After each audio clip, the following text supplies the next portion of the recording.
My name is Brianna Vecchioni. I am currently a PhD student in information science at Cornell.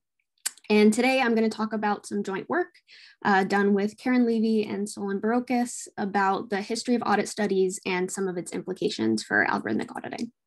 So broadly, audit studies are field experiments that allow researchers to test for discrimination, where a researcher will randomize a characteristic or multiple characteristics about either real or hypothetical individuals, and will then send these individuals into some field setting to see the effect of those characteristics. And the advantage of conducting a study like this is that researchers are then able to explore scenarios and make more rigorous claims that may not be possible to answer using data that is purely observational. And interestingly, audit studies actually stem from questions about discrimination in the social sciences. And in the past decade or so, there's been an increasing push to subject algorithms to audit, right, due to this increased awareness of problematic behaviors, particularly with respect to discrimination. But this rapid growth has made the meaning of the term somewhat ambiguous, and there are many conversations about what an audit should entail, as well as what an audit should eventually deliver. So as it stands, an audit is often referred to as any empirical investigation, regardless of the fact that they often focus on very different research questions and involve very different measurement techniques. And to some degree, this makes sense due to the fact that the term audit can refer to a very broad range of activities. So some examples of these are possibly legal investigations by government tax authorities or compliance-oriented inspections by accounting firms. But again, interestingly, social scientific audits have this long history and are used to study discrimination.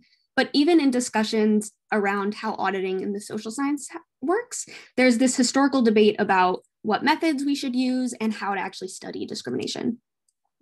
And so while recent efforts referring to algorithmic auditing have given us really important methodological recommendations and have also raised challenging questions about what algorithmic audits should or could encompass, our aim is to complement these efforts by drawing lessons from the history of audit studies, which actually originate in the social sciences. So we asked broadly, how can we draw from the history of social science audit studies when considering what role we want algorithmic audits to play in advancing social justice? And in doing this, we hope to learn lessons from the past in order to help us better reflect on the future, and in particular, by drawing from tensions within the social sciences about the aims and capabilities of audit studies.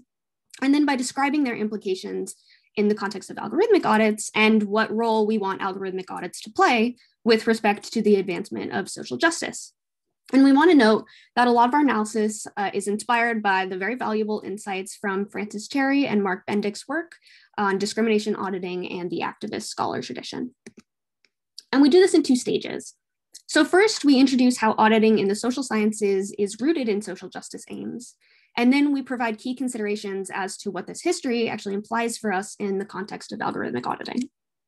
So we're going to start with the social justice origins.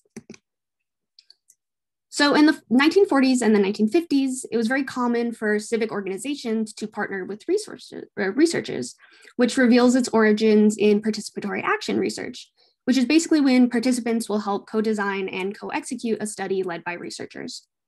And this kind of endorses the with, not for mentality, where more valuable knowledge can be attained by actually directly involving the communities of interest in order to better serve their needs and their goals.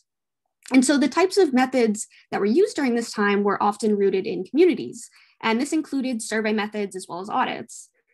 Community self-surveys were actually common, which is when community members themselves collect data through either in-person or telephone interviews. And the idea here is that participant engagement can help build trust and spur actionable reform.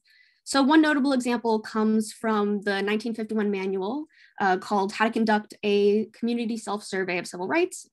And this promotes researcher community partnerships by arguing that self-obtained knowledge leads to better citizen participation. And one of the authors of this book is a researcher named Claire Seltes, who also conducted this well-known test case auditing Manhattan restaurants for racial discrimination. And in this case, testers from the Committee on Civil Rights of East Manhattan were trained and then set out into a restaurant to observe how they were treated by the staff. And ultimately, they found differential treatment by seating Black testers in more undesirable locations and providing poor service. And so action was actually then taken on these findings, which included sending letters to owners and managers, holding meetings between establishments. They issued a press release, participated in radio interviews, and more. But over time, this enthusiasm for these community researcher partnerships to study discrimination ended up waning. And one of these reasons was because they were resource intensive, right? So you have to enlist people to participate, you then have to train them, then you have to send them out into the field with these seemingly identical characteristics that then vary according to whatever variable of interest, like race and gender, for example. And quantitative modeling actually became more popular across the social sciences, which provided the advantages of more statistical or methodological rigor. And in-person audits are just hard, right? Because even if you manage to control for factors like age or physical appearance and features that are similar, it's still entirely possible to exclude relevant differences between testers, which can ultimately confound the study. And so by the 2000s, housing and employment applications increasingly took place over the internet. So researchers began conducting more correspondence audits. And correspondence audits afford researchers increased control over the variables and can also be conducted at a much broader scale.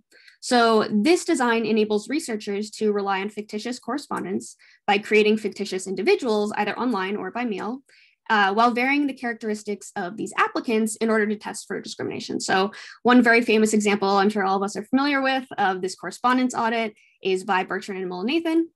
And in this study, researchers sent out 1,300 job ads through fax and mail by sending 4 systematically varied resumes to employers, and ultimately found that resumes from Black applicants were about 50% less likely to receive a callback than white applicants. And so this was important that it demonstrated scale that was unprecedented at the time, showing that large-scale correspondence audit could be done with only a few researchers, right? Well, it's important to note that correspondence studies, of course, face their own methodological limitations and what we can learn. And that ends up being instructive for algorithmic audits, which is what we're going to talk about next. So now we're going to talk about the key considerations for the future of algorithmic auditing. And our first observation is that social science audit studies can make claims only about discrete moments in time where bias can emerge in the process. So for example, a lot of correspondence studies related to hiring focus on the decision to call back an applicant for an interview based on their resume. However, earlier and later processes of the hiring process are actually not captured. And so while correspondence audits have the benefits of being rigorously controlled, as well as demonstrating effects that are statistically significant, they really only offer what we're referring to as this thin slice view of where discrimination may occur in a process. And similar concerns arise in the context of algorithmic auditing. So some scholars argue for the investigation of the entire system for a criterion such as fairness, which motivates the potential for end-to-end audits that can then account for operational and social aspects of use alongside these technical considerations. Algorithmic audits which claim to have met some criterion such as fairness or quality then assume the best case scenario, but there's actually ample evidence that suggests that these best case assumptions about how an algorithm is used may not actually hold up empirically. And so the key point here is that audits might be most meaningfully deployed to assess bias in actual and not optimal conditions of end-to-end use. And lastly, audits typically assess episodic incidents of discrimination. So for example, one job search or one credit application, instead of discrimination that may accrue more cumulatively. And this is important to consider, given the fact that we know discrimination can cause harm over time and not just in single instances, right? And it's also important to consider what type of knowledge an audit seeks to produce. And for instance, you could look to assess this state of the world knowledge, which is how much discrimination is present in the labor market. And audit studies in the social sciences tend to favor this approach, which makes sense, right? Because of their emphasis on describing the world. You could also look for specific knowledge about the practices of a particular entity. So for example, an employer or a landlord or a credit provider, for instance. But algorithmic audits are not in person, and they can have a variety of forms, right? Such as sock puppets, where computers can impersonate testers, or scraping techniques, which enable then specific entities to be tracked down. And it's possible to imagine that communities affected by discrimination are actually less interested in this state of the world knowledge and more interested in knowledge which can be targeted at specific institutions where discrimination has been identified, because it can then support subsequent action. And these goals lead to very different study designs. So oftentimes contemporary audit studies are unpaired. This is when the treatment and control testers are sent to different recipients who are chosen randomly, and then the outcomes are statistically analyzed to assess the amount of discrimination that is experienced collectively. And when conducting a paired audit, a recipient evaluates two applicants who are matched on all characteristics, except for this variable of interest. And Cherry and Bendick make this note about how unpaired audits are subject to this villainy without villains problem, and that they don't identify specific discriminating decision makers, which is actually not the case for algorithmic audits, right? So algorithmic audits often do focus on an identifiable system, which then enables the potential for this social activist use. And it's also worth noting that in-person audits provide more of a narrative in that they can convey stories and statistics. And some of the well-known algorithmic audits have relied on storytelling as well.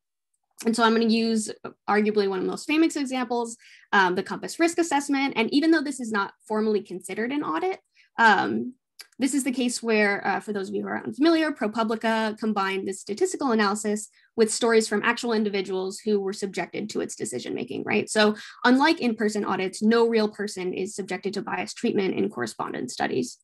So there's this trade-off between in-person and correspondence studies because ultimately you lose the abilities to tell stories you get from this in-person approach. And we argue that a combined approach may actually lend itself better to policy impacts that are able to better support social change and serve community goals. And so it's also reasonable at this point to ask what meaningful community engagement could look like in algorithmic auditing, and specifically how researchers could collaborate with communities when designing and executing these approaches. And so one way where this might be effective is through crowdsourced audits, where researchers ask for participation from volunteers who can then share their data with these researchers. And so one example here is the use of the GDPR's subject access rights, where any individual can get a record of their personal data and how it's been used in any automated decision-making systems. And then these individuals can then donate their data to researchers so that they can use these data in aggregate when they're auditing for discrimination. Another option is through bug bounty programs, which is a crowdsource-based model that offers researchers financial incentives for identifying security vulnerabilities. And so one example of this is Twitter's Algorithmic Bias Bug Bounty Challenge, which was launched earlier this year. And this asks the researcher and hacker communities to help identify bias in their image cropping algorithm. And this was actually a result of an organic audit, which we identify as a community-led effort that arises when bias is perceived in a public-facing algorithm and is often disseminated through social media. And this was also the case when researchers took to Twitter to test this image cropping algorithm for racial bias. So ultimately, it's important for researchers and practitioners to consider how to balance community-based and researcher-led approaches. And so the advantages of community-based auditing include things like being able to reveal potential biases or test cases that may be overlooked by internal auditors. It also helps to foster community awareness as well as mobilization, and therefore greater public accountability. And we want to encourage further exploring how to combine community-led and researcher-led approaches in a collaborative way, possibly by using the community to surface suspicious cases that can then become the basis for more rigorous studies by researchers.